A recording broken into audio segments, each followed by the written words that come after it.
আপনার কি ইদানিং খিদে কমে গেছে? দুর্বল বোধ করছেন? মাঝে মাঝেই মাথা ব্যথা করে?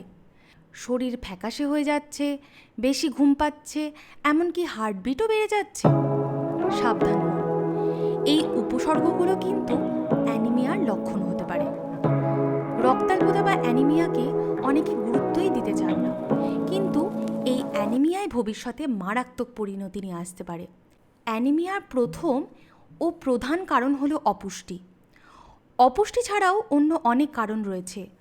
আমাদের দেশে অ্যানিমিয়া দেখা যায় মূলত শিশু, মহিলা, অন্তঃসত্ত্বা মহিলা এবং বয়স্ক মানুষদের মধ্যে। যে কোনো সুস্থ সবল পুরুষের প্রতি 100 মিলিলিটার রক্তে হিমোগ্লোবিনের সঠিক পরিমাণ 14 থেকে 16 গ্রাম পর্যন্ত হওয়া উচিত। মহিলাদের ক্ষেত্রে হিমোগ্লোবিনের পরিমাণ হওয়া উচিত 12 থেকে 16 গ্রাম। হিমোগ্লোবিনের মাত্রা এর থেকে কম হলে অ্যানিমিয়ার সূত্রপাত হয়।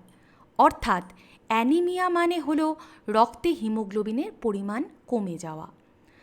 আমাদের রক্তের অন্যতম প্রধান কাজ হলো কোষে কোষে অক্সিজেন সরবরাহ করা ও কার্বন ডাই অক্সাইডকে কোষ থেকে বের করে দেওয়া। রক্তের হিমোগ্লোবিনই এই কাজটি করে থাকে।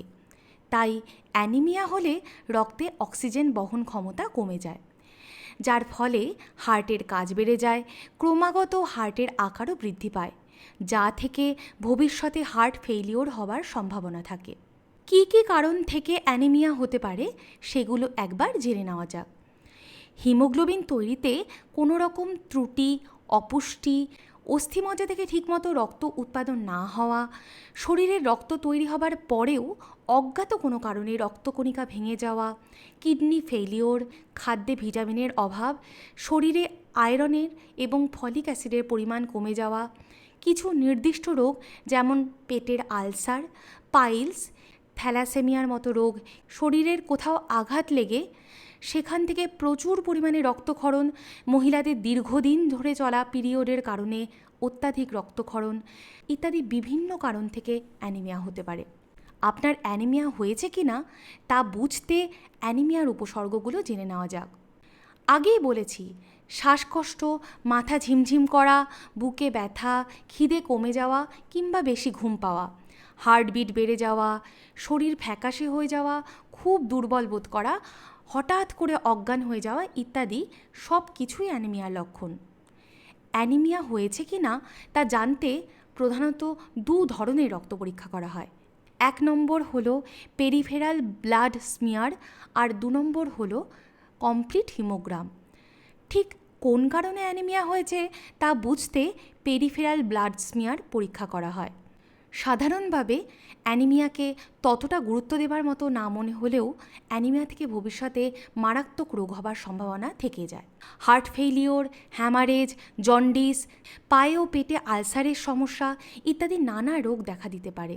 গর্ভবতী মহিলাদের শরীরে রক্তের ঘাটতি হলে অনেক সময় প্রাণ সংশয় হবার সম্ভাবনা থাকে। তাই গর্ভবতী অবস্থায় মায়ের শরীরে অ্যানিমিয়া হয়েছে কি না তা নিশ্চিত হওয়া দরকার। অ্যানিমিয়ার উপসর্গগুলো আপনার শরীরে দেখতে পেলে দেরি না করে ডাক্তারের পরামর্শ নিন। অ্যানিমিয়া চিকিৎসা না করালে তা থেকে হৃদযন্ত্রের গোলযোগ হতে পারে। অ্যানিমিয়া থেকে হতে পারে হার্ট ফেলও। অ্যানিমিয়া চিকিৎসা iron supplement, vitamin B12, folic acid ইত্যাদি দিয়ে করা হয়। রক্ত দেওয়া অর্থাৎ ব্লাড ট্রান্সফিউশন কিন্তু অ্যানিমিয়ার চিকিৎসা নয়। এটা করা হয় রোগীকে সাময়িকভাবে সামলাবার জন্য। যদি রোগীর শরীর থেকে হঠাৎ অনেক রক্ত বেরিয়ে যায় বা হিমোগ্লোবিনের মাত্রা অস্বাভাবিকভাবে কমে যায়, কেবলমাত্র তখনই ব্লাড ট্রান্সফিউশন করা হয়। অ্যানিমিয়া হলে শুধুমাত্র ওষুধ খেলেই সম্পূর্ণ নিরাময় সম্ভব তা নয়, তার সাথে সঠিক খাদ্যাভ্যাসও পালন করতে হয়। এই রোগের একটি বড় ওষুধ হলো আদর্শ ডায়েট, যা মেনে চললে অ্যানিমিয়ার সমস্যাকে অনেকটাই প্রতিরোধ করা যায়। তাই খাদ্য তালিকায় ভালোভাবে নজর দিতে হবে। কি খাবেন আর কি খাবেন না সেটা ভালোভাবে জানা দরকার। কলার মোচা, থোড়, ছোট মাছ, সবুজ শাকসবজি, কুলেখাড়া পাতা, বাদাম, খেজুর, দেশি কলা এই সমস্ত নিয়মিত খেলে আপনার শরীরে অ্যানিমিয়া ঠেকাতে উপযোগী হয়ে উঠবেন। এর সাথে সাথে আয়রন সমৃদ্ধ খাদ্যবস্তু দৈনন্দিন খাদ্য তালিকায় রাখুন। বিভিন্ন ধরনের ডাল, সোয়াবিন, রাজমা, মটরশুঁটি, মাশরুম ইত্যাদিতে যথেষ্ট পরিমাণে আয়রন থাকে। প্রায় সব ধরনের ফলেই থাকে ভিটামিন সি। এগুলিও ভরপুরভাবে খাদ্য তালিকায় রাখুন। শরীরের প্রতি যত্ন নিন। অ্যানিমিয়ার উপসর্গ দেখতে পেলে ডাক্তারের পরামর্শ নিতে দেরি করবেন না। ভালো থাকুন, সুস্থ থাকুন। শরীর স্বাস্থ্যের এমন অনেক গুরুত্বপূর্ণ বিষয়ে জানতে সাবস্ক্রাইব করুন আর দেখতে থাকুন আমার চ্যানেল। ফিরে আসবো আবার নতুন কোনো তথ্য সমৃদ্ধ ভিডিও নিয়ে।